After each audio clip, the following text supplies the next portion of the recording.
have its little perfect place where it's supposed to be. But in the process of saying that there's a separate phenomenon of indigos, indigo children, or crystal children, or whatever it happens to be, we forget that every human being that's brought on this planet has a gift. They're all gifted. We're all gifted. We all have something special about us. I would try not to use any terminology whatsoever. I would try very, very much not to do any labeling. But since this is a world that uses verbal communication, I would try to use as few words as possible. I would use the one word, developed. They have a development that is different than other people, other individuals. Say you're an indigo, and somebody comes up to you and asks you a question of something. Say it's your mom or dad, they come up to you, ask you something, or your friends or anything, they come up and ask you something about their life that you don't know about, and you could tell them what it was and how it happened and everything like that. And then they just look at you and say, "You're freaky," or something like that. I honor that there are children who are very special. However, I have not met one yet that is not or does not have the capability of becoming very special.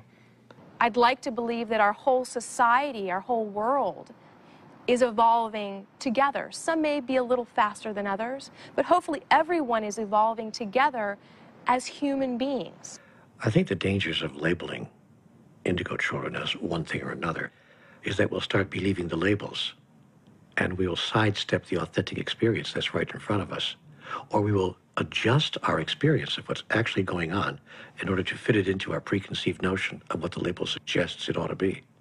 Putting the label indigo, on somebody kind of is almost, or was for me, almost intimidating to live up to. Because, you hear all this stuff like, wow, so if I'm indigo, does that mean I can never wake up and have a bad morning? Does that mean I can never, never have it get into a bad mood? Mm-hmm. So I think the label might be a little limiting sometimes, but once I realize, wait a second, we're just kids who want to make the world a better place. One day, we will do away with the labels and we will just call them children. We will call them humans. But for now, I think it is important to have labels because if we don't label them, other people will. They're already being labeled. They're being labeled dyslexic, autistic, disruptive, troublesome, ADHD, ADD, problem children. And I think that if we don't create a different kind of label for them, then mainstream society will. When Joshua was about 3, we'd just arrived in New Zealand and we were on a bit of a road trip around, looking around the country. He and I were driving around one day. I think we were looking for a beach to go skip stones on or something, and we were just quiet. I was sort of drifting along, not really saying anything, and all of a sudden, just out of the blue, Joshy said, "Hey, Dad, who was Michelangelo?" And I just kind of thought about it for a sec. I said, "Well, he was an artist, buddy." And he thought about it for a minute, and he said, oh yeah. He painted the sky, didn't he? And I thought about it for a second. I said, well, yeah, he did. He painted the sky in big churches and things. And he said, I said, why? He said, I said, why did you know him or something? And he said, yeah, I knew him. He was a good man. And that, of course, sparked my interest even more. And I said, well, tell me a little bit more about that, Joshy. What do you mean? And he goes, Dad, that was a long, long time ago. And that was pretty much the end of that conversation. There's always been some, quote, indigo children on the planet. Always, since the beginning of time. It's just that what's happening now is that there's masses of children being born who are in fact enlightened. The last time the Indigos were incarnate on the planet in the numbers they are now was probably in the 12th, 13th centuries. And they were known at that time as the Gnostics, as the Cathars, as the Bogomils, the heterodox Christians. In other words, the heretics. Some early examples are Joan of Arc and also Bernadette Soubirous, also known as Saint Bernadette. These were strong-willed, very tuned-in young people who changed the world. Here you have, on the one hand, these kids that are incredibly gifted. Some were remembering their lives before they were even born, you know, before they were even in utero. There were so many stories I was hearing of one child who actually told her mummy that before she was born, before she was even in her mummy's tummy, she used to watch her mummy. And she actually described several things that her mother had done, so that her mother knew that she was telling the truth, because how could the child know? And she was waiting for the moment to come in, and she said, I chose you. I chose to come into your tummy. My kids and I were making Valentines for their classroom, and my Leia was sitting on my lap, and my two oldest children were at the kitchen table with us, and my Leia was just looking up into my eyes.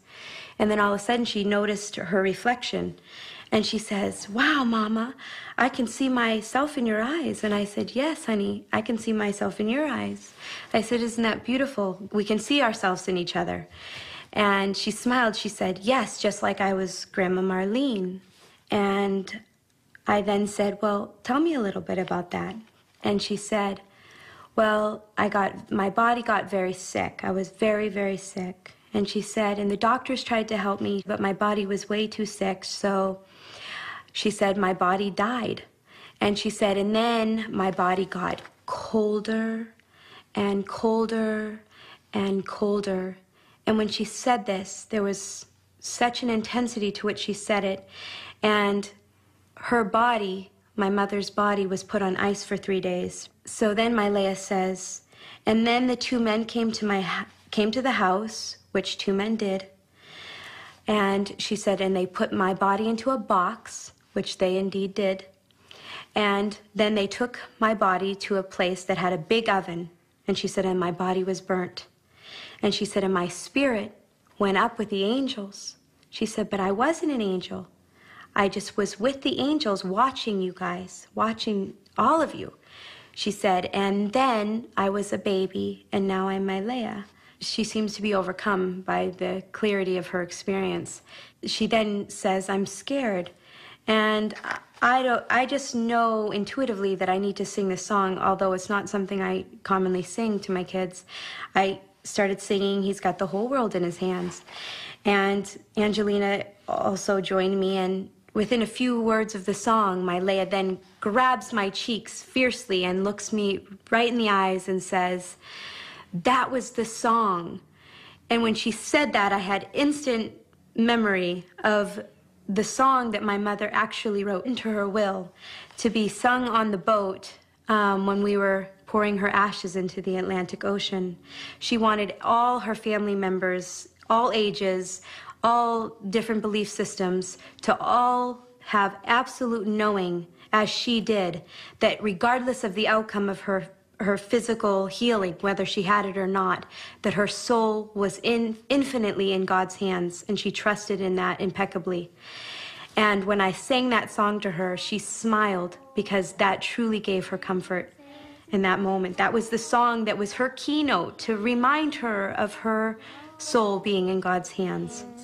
He's got you, my Leia, in his hands. He's got you, my Leia, in his hands. He's got you, my Leia, in his hands. He's got the whole world in his hands. There are some Indigos who are streaming into the planet to bring the sword, of will, the sword of power, to cut through the old paradigm and slice through the illusion. There are some who are bringing in the gentle compassion.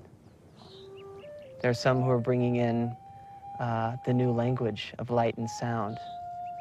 So that's where the music comes in. That's where the heart communications come in. And if we can quiet our minds enough, we find that clear communication can come through on a heart level.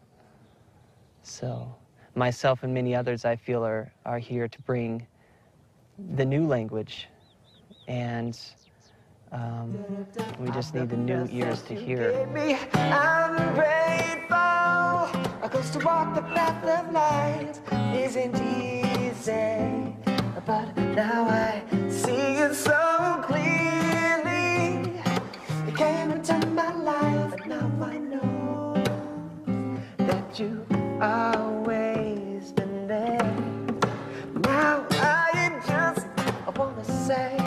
just want to say that I love you, yes I love you. I came from kind of a dysfunctional family. My parents got divorced when I was